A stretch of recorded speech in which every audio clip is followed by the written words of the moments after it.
O que te vem à cabeça quando falamos da Rússia? Talvez o frio, as bonecas russas, a antiga União Soviética, vodka, não sei. Mas certamente eu chutaria que você sabe quem é esse homem.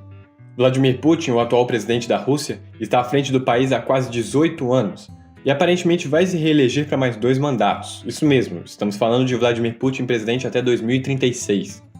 Mas será que ele tem mesmo todo esse apoio ou podemos considerá-lo um ditador? Isso é o que vamos descobrir neste vídeo. Olá, seja muito bem-vindo ao canal. No panorama de hoje vamos descobrir o porquê de Putin ser tão popular na Rússia.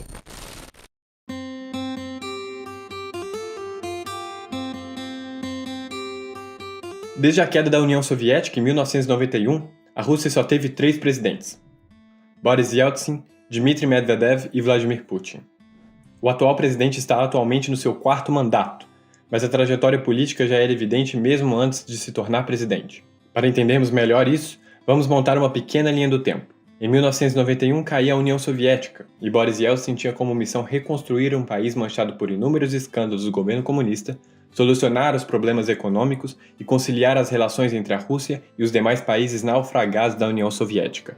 No início de seu mandato, em 1992, Yeltsin pôs fim aos subsídios governamentais, acabou com a estatização de produtos alimentícios e outros bens de consumo e permitiu o surgimento de comércios nas ruas das cidades. Mesmo sendo aprovadas, as reformas de Boris Yeltsin tinham bastante oposição por parte do Congresso russo. Em 94, a popularidade de Boris já era baixa, e piorou quando ele enviou tropas para a Chechênia, que havia se separado da Rússia de maneira unilateral. As tropas perderam a guerra, e em 1997 o primeiro presidente da Rússia fecha um acordo de paz para dar fim ao conflito. Mesmo assim, anos depois, as tropas da Chechênia voltaram a atacar, dessa vez a zona do Daguestão, uma espécie de distrito da Rússia. Enquanto isso, Putin já surgia no cenário político da Rússia, sendo um dos líderes regionais do partido Nossa Terra, um partido liberal de direita a favor do governo Yeltsin. Em 96 se torna vice-assessor do então presidente da Rússia, e em 98 se torna o primeiro oficial administrativo da presidência. Nessa altura, Putin já era uma das pessoas mais influentes do Kremlin.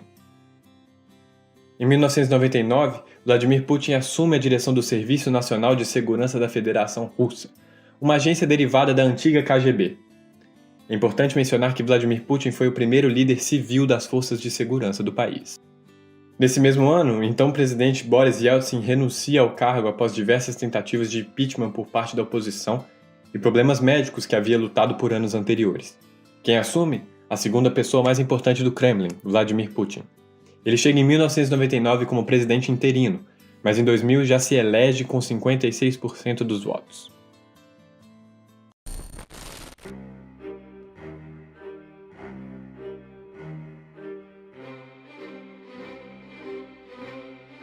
Quando chegou ao governo, Putin voltou a nacionalizar companhias de petróleo que haviam sido privatizadas durante o governo Yeltsin. É importante mencionar que Yeltsin tinha privatizado as companhias, mas seus presidentes e cargos eram apontados pelo governo, tipo o que acontece hoje com a Petrobras no Brasil. Isso acabou favorecendo o surgimento de oligarquias que voltaram a cair por terra quando Putin finalmente assumiu o poder. Além disso, Putin em seu primeiro mandato contou com uma boa dose de sorte. O preço do barril de petróleo nos anos 2000 valorizou bastante, e a Rússia, que tinha como principal base econômica a exploração do ouro negro, enriqueceu bastante durante esse período. O caixa do governo foi usado para investir no setor humano e pela primeira vez uma classe média começou a emergir. Com maior estabilidade econômica e política, a vida dos cidadãos melhorou consideravelmente e o presidente ganhou destaque internacional pela mudança. Os cidadãos são totalmente gratos a Putin por isso, ele passou a ser visto quase como uma figura religiosa, diz Moshin Hashim, professor de ciência política e especialista em política russa no Muhlenberg College, nos Estados Unidos. Porém, em 2008, a crise econômica global que viria a afetar o mundo inteiro preocupou os líderes russos. Nesse ano, Putin terminava seu 2º mandato e não podia se reeleger, e seu sucessor era Dmitry Medvedev. Mesmo assim, Putin estava envolvido no governo na função de primeiro-ministro. E aproveitando que estamos falando aí de 2008, crise econômica e etc., foi nesse mesmo momento que a Starbucks estava abrindo suas primeiras lojas na Rússia, sabia? Tô deixando aqui no card um vídeo que explica mais sobre a expansão da marca nessa época e como ela conseguiu superar a crise econômica. Clica lá que o vídeo tá bem bacana, tá bem? Vladimir Putin se aproximou mais da Igreja Ortodoxa e voltou a defender a Rússia como uma grande potência conquistadora e poderosa, assim como pregava a antiga União Soviética. Ao mesmo tempo, Putin se utiliza dos símbolos do czarismo com frequência e trouxe o hino soviético de volta, implantando sua melodia no hino nacional.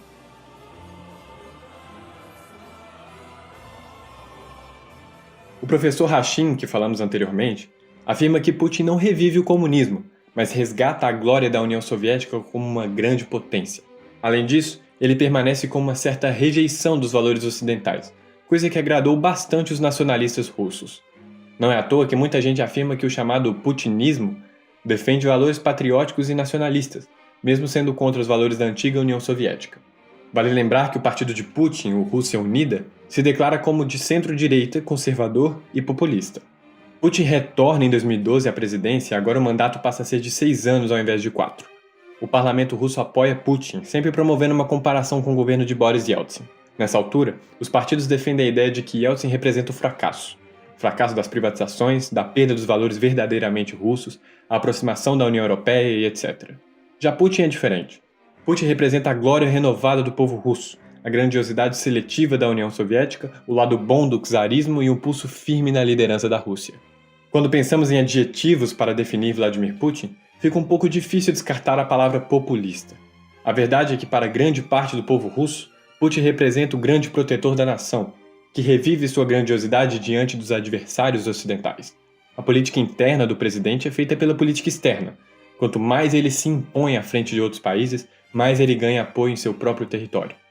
A anexação da Crimeia e a interferência no conflito sírio são medidas que fazem parte da agenda nacionalista e que possuem a aprovação de grande parte da população russa.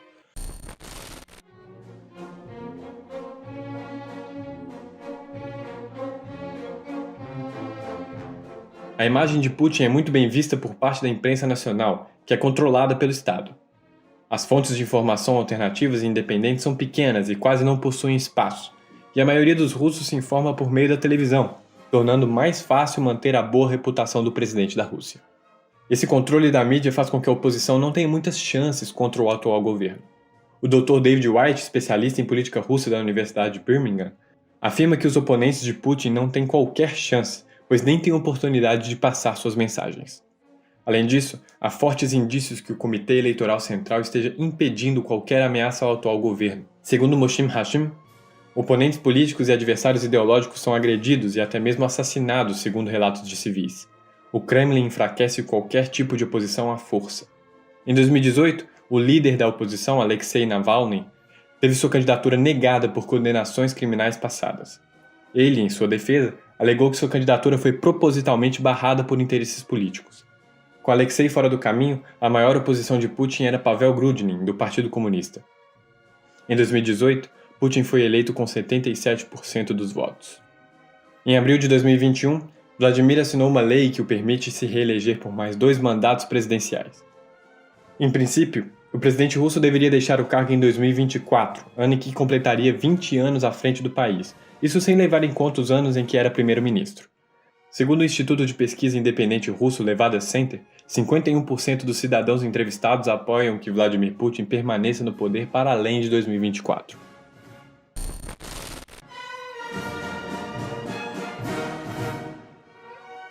Para quem vê de longe a situação russa, ela pode ser no mínimo intrigante.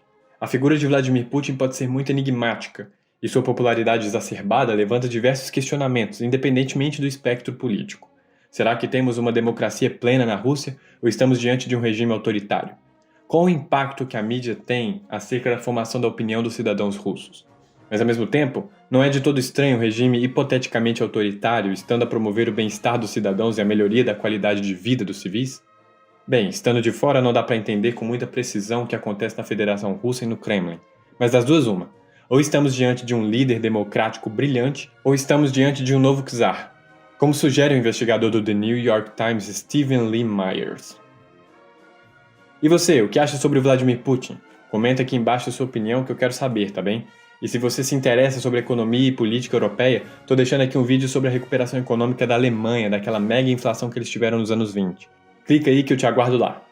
Um grande abraço e até o próximo vídeo.